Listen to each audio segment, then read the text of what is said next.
సకాలంలో జీతాలు చెల్లించడానికి వెసులుబాటు కలిగింది.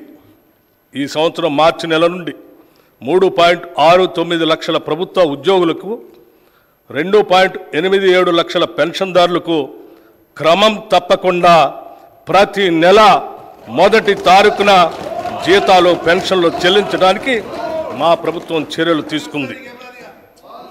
డిసెంబర్ 2023లో మా ప్రభుత్వం రాష్ట్ర ఆర్థిక స్థితిపై శ్వేతపత్రం విడుదల చేసే నాటికి 6,71,757 కోట్ల రూపాయల అప్పులు ఉన్నట్లు తేలింది. గత ప్రభుత్వం చేసిన అప్పులైనా ప్రభుత్వ పరంగా బాధ్యతతో వాటి తీర్చేందుకు అన్ని చర్యలకు శ్రీకారం చుట్టాం. మా ప్రభుత్వం ఏర్పడిన తర్వాత 35,118 కోట్ల రూపాయలు రుణాలు తీసుకోగా, గత ప్రభుత్వం చేసిన రుణాలలో అసలు వడ్డీలతో కలిపి 42,892 కోట్ల రూపాయలు బకాయిల్ని చెల్లించాం.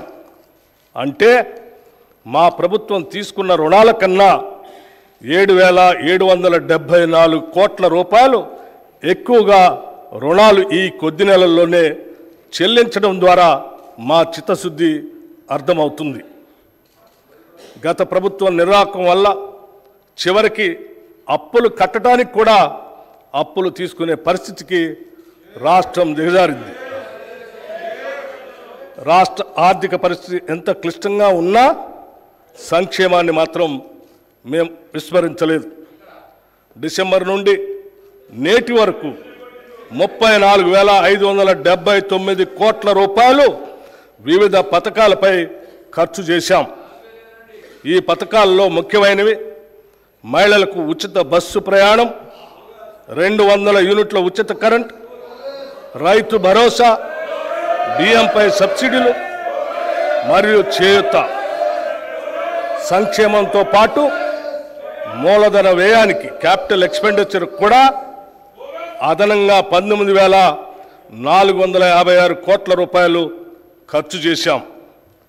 తెలంగాణ రాష్ట్రం ఏర్పడిన 10 ఏళ్ల తర్వాత వాస్తవానికి దగ్గరగా ప్రణాళికాబద్ధమైన బడ్జెట్ను తొలిసారిగా మా ప్రభుత్వం 2024 ఫిబ్రవరి 10న శాసనసభలో ప్రవేశపెట్టడం జరిగింది. గత దశాబ్ద కాలంలో నియామకాల విషయానికి వస్తే రాష్ట్ర నిరుద్యోగ యువత కన్న కలలు కలలైపోయాయి. కొత్త ఉద్యోగాలు సృష్టించమనే మాట అటుంచితే ఉన్న ఉద్యోగాల నియామక ప్రక్రియల్లో గత ప్రభుత్వం చూపించిన అలసత్వం, నిర్లక్ష్యం కారణంగా నిరుద్యోగ యువత ఆశలు అడుగంటిపోయాయి. తాము చేపట్టిన అరకొర ఉద్యోగాల నియామక ప్రక్రియలో చోటు చేసుకున్న అక్రమాలు, పేపర్ లీకేజీలు, అసమర్థ పరీక్షా నిర్వహణ వల్ల అర్హులైన యువతకు ఉద్యోగాలు రాని పరిస్థితి దాపురించింది. ప్రభుత్వ మరియు ప్రభుత్వ రంగ సంస్థల్లో కొత్త ఉద్యోగాలు సృష్టించడానికి, ఉద్యోగ నియామక ప్రక్రియలో పారదర్శకంగా పనిచేయటానికి తగిన చర్యలు మా ప్రభుత్వం తీసుకుంటుంది.